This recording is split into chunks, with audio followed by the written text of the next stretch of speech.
Este gráfico me permite ver la vasculatura arterial pulmonar, ¿no? Tenemos los vasos principales, ¿no? O proximales, que tienen un diámetro entre 10 a 40 milímetros, que son los que están aquí. Luego tenemos los vasos subsegmentarios, que miden entre 2 y 10, los vasos subsegmentarios, que miden entre 0,5 a 5 milímetros, y tenemos la microvasculatura, que es un diámetro menor de 0,05 milímetros. Es muy importante reconocer a qué nivel tenemos la alteración, porque eso es lo que nos va a determinar cuál va a ser el tratamiento idóneo en mi paciente. Si estamos frente a un paciente con obstrucciones a nivel proximal y a nivel segmentario, ¿no? La indicación es una endarterectomía. En un momento voy a explicar qué significa endarterectomía y cómo es el procedimiento. Si es un paciente que es o que tiene lesiones a nivel subsegmentarios, entonces mi primera opción sería el uso de balón. Y, por otro lado, todo paciente con hipertensión pulmonar tromboembólica crónica son pacientes que tienen microvasculopatía. ¿Y por qué? ¿No? Uno es la obstrucción que se puede generar a ese nivel por la misma progresión del trombo, la fibrina y todo ello. Pero lo más importante es que las zonas que no están obstruidas tienen un incremento del flujo a ese nivel. Y este incremento de flujo genera como cizallamiento. Y este cizallamiento lo que genera es disminución del óxido nítrico, incremento de la endotelina, incremento de factores proinflamatorios, generan vasoconstricción, etc. Entonces, ¿qué va a ocurrir?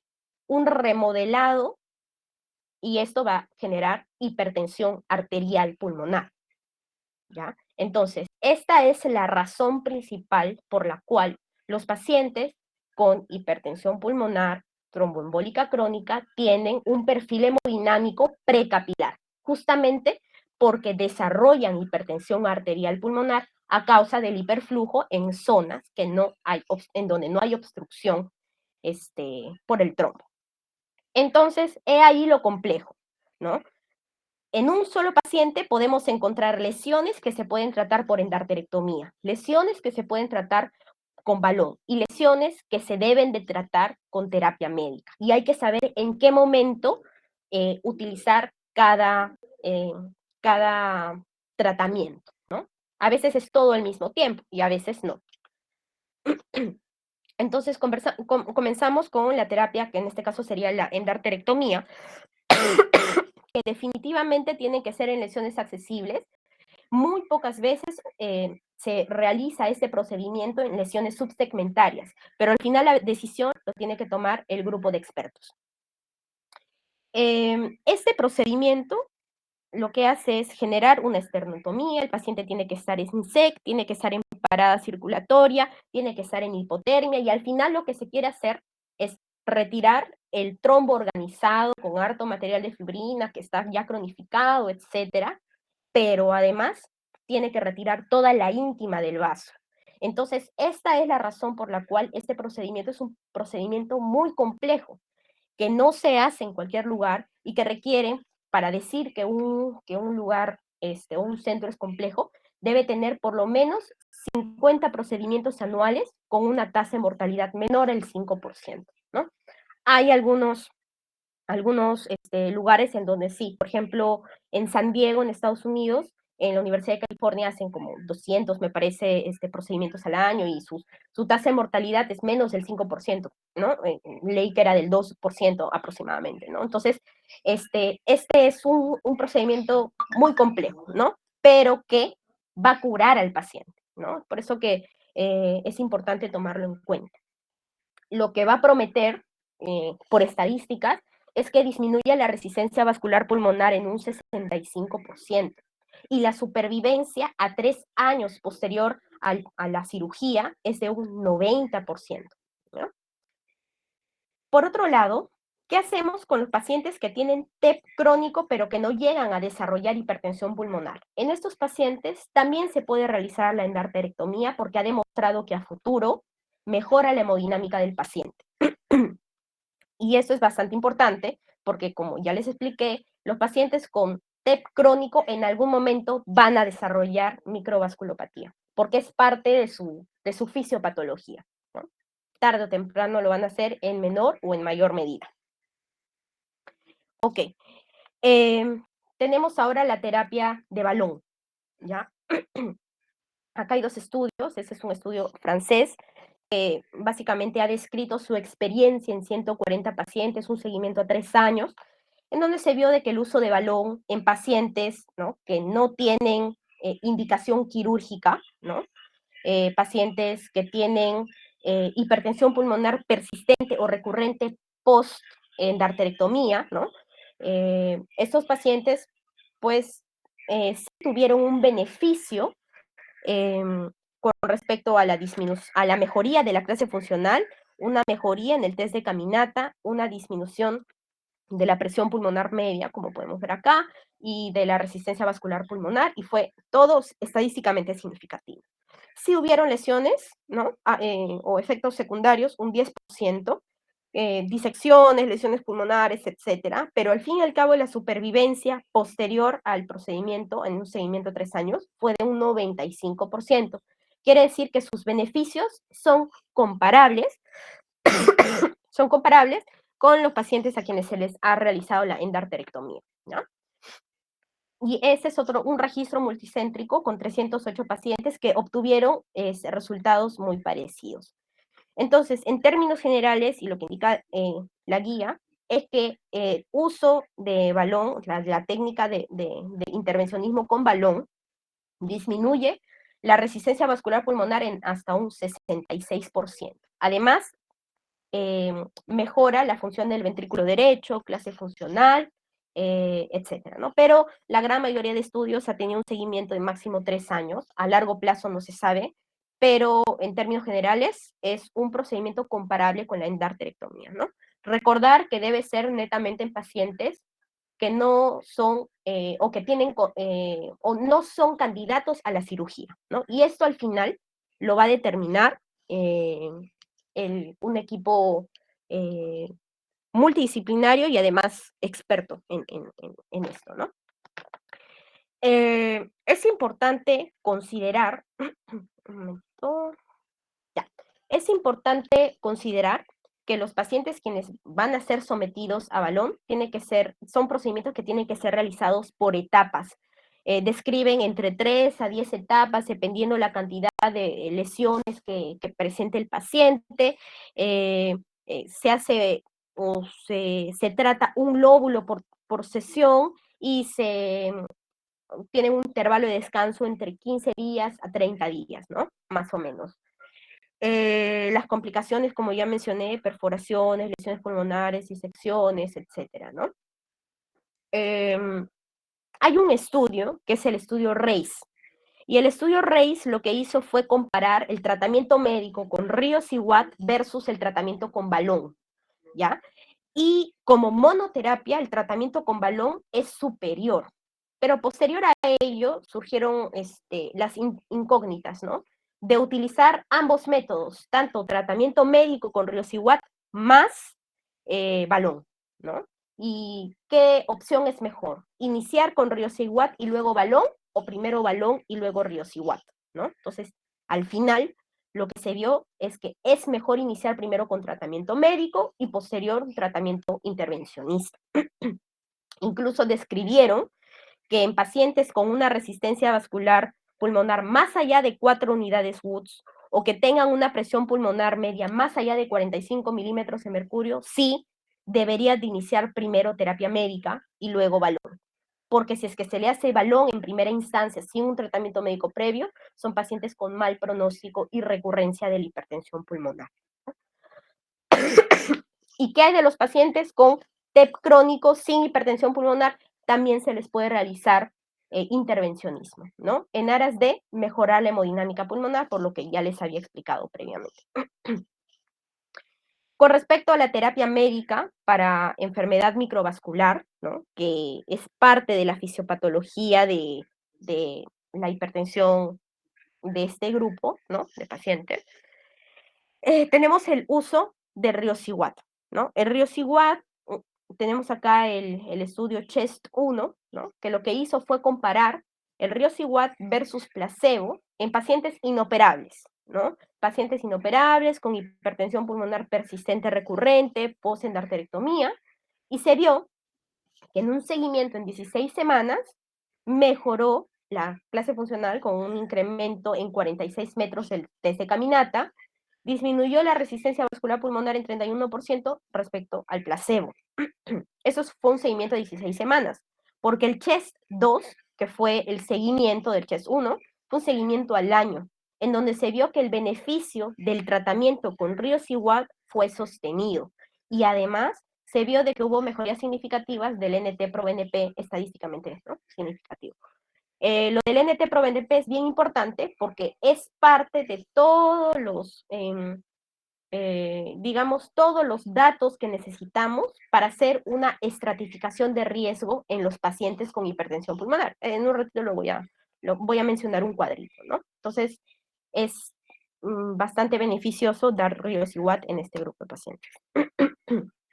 Por otro lado, tenemos otro fármaco, que es el uso del treprocinil subcutáneo. En este estudio lo que se hizo eran pacientes inoperables, pacientes con hipertensión pulmonar recurrente, pero eran pacientes muy echados a menos, ¿no? O sea, clase funcional 3, 4, pacientes que ya habían estado con tratamiento médico previo, que a pesar de eso, pues tenían baja clase funcional, ¿no? Y eran pacientes muy sintomáticos. Entonces, lo que se hizo fue una comparación de dosis altas de treprocinil, 30 nanogramos kilo minuto, versus 3 nanogramos kilo minuto. Entonces se hizo el seguimiento a 24 semanas. Claro que a esos pacientes se permitió el uso de otros fármacos, ¿no? Adicionales. ¿Por qué no se comparó con el placebo? Porque eran pacientes muy graves, ¿no? Eran pacientes muy sintomáticos, entonces dar placebo a un paciente que está bastante mal, pues no es ético, ¿no? Es por eso que lo compararon con dosis bajas. Y bueno, en la semana 24 se vio que hubo un incremento en el test de caminata, ¿no? 44.98 metros versus 4 metros con las dosis bajas, ¿no?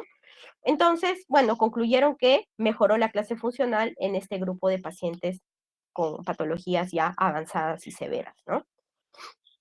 Luego tenemos el estudio MERIT, que fue con macitentan.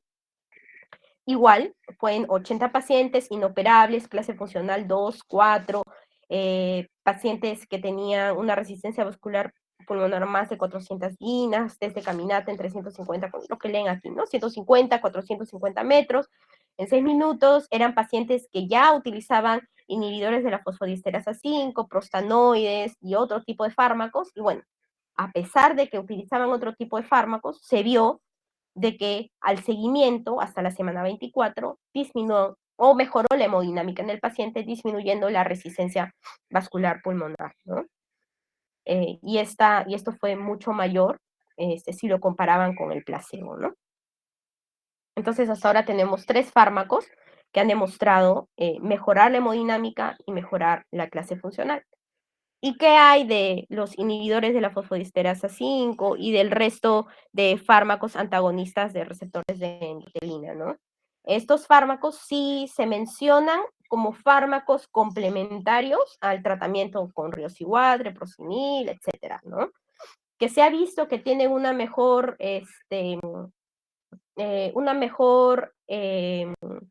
una mejoría en la hemodinámica del paciente, sí, pero todavía no son fármacos que en general hayan sido probados. Sin embargo, sí pueden utilizarse, ¿no?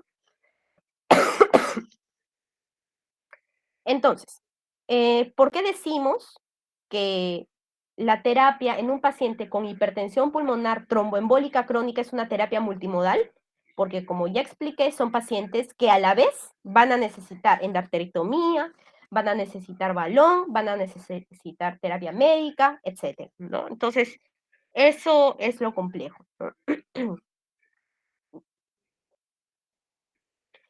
Y cuando decimos que un paciente ha respondido adecuadamente a mi manejo o a mi terapia, ya sea quirúrgica, intervencionista, etcétera. En realidad no hay un consenso, ¿no? No hay un consenso que diga Si es que llegamos a tal valor de resistencia pulmonar o a tal valor de presión pulmonar, MEI, etcétera, ¿fue exitoso el tratamiento? No, no hay un consenso, pero los expertos mencionan que si el paciente logra tener una clase funcional 1, 2 o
3 años es hasta incluso mayor del 90%, ¿no? Porque la fisiopatología que tiene es la fisiopatología de hipertensión arterial pulmonar, ¿no? Y la mortalidad en este grupo también es mortalidad alta. Sí, ¿no? Justamente son los que, bueno, tienen un curso peor, pues tienen peor pronóstico y la velocidad de enfermedad o de severidad de enfermedades de instauración muy rápida. Entonces, una vez que ya empiezan clínica, ya están en estadio avanzado y en poco tiempo pues, el deterioro es brutal. Entonces, lamentablemente, por ejemplo, en el Hospital Almenara, pues con la charla que nos diste no tenemos que ofrecerles, ¿no? Porque la endarterectomía, que es el gol estándar para lesiones proximales, no se hace en Perú. La Ujú, angioplastía con balón tampoco se ha hecho en ningún caso en Perú todavía para lesiones intermedias. Y el manejo médico de la vasculopatía, como mostraste con Ríos y Watt, pues no hay Ríos y Watt más que en la privada, no hay en el seguro. De los ERAs, de los antagonistas receptor de endotelina, el Bosentan es el único que tenemos en el seguro y es difícil que te lo aprueben. Que hay pacientes que sí están usando, la verdad, con este diagnóstico sí lo han estado ujú, usando, pero no es de los fármacos ideales, ¿no? Como has mostrado, el sí, mejor es el macitentan. ujú, sí, Y esto es justamente porque tiene menor efecto hepatotóxico. Listo, porque estos pacientes, la verdad que cursan frecuentemente con disfunción hepática. Y el otro es el treprostinil, pues que tampoco lo tenemos, ¿no? Entonces, lamentablemente, en resumen, no tenemos nada que ofrecerle a estos pacientes. Así es que lo mejor que podemos hacer es prevenirlos, ¿no?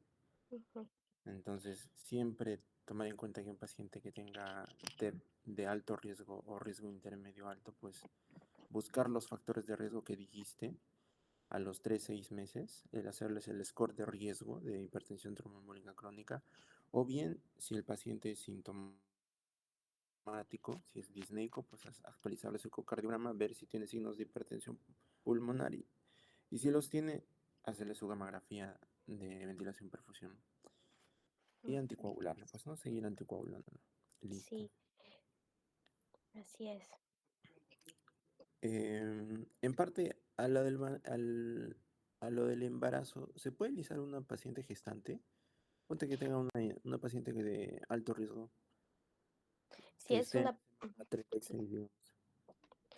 si es que es una paciente viendo riesgo-beneficio y está chocadísima, mencionan que sí, pero verdaderamente la decisión es una decisión multidisciplinaria, ¿no? Que incluye cardiólogo, incluye el luciólogo, incluye el ginecólogo, ginecobstetra, ¿no? Entonces no es una decisión tan fácil de tomar, ¿no?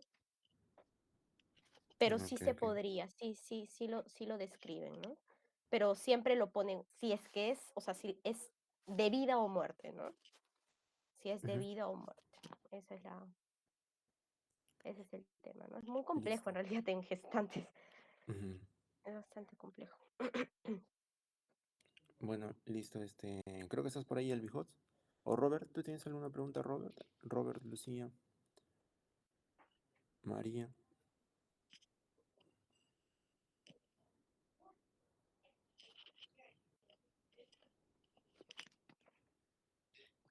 Bueno, creo que no hay dudas.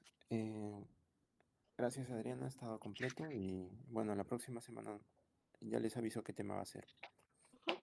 Listo. Gracias. Gracias a todos. Hasta luego. Gracias, gracias, Adriana.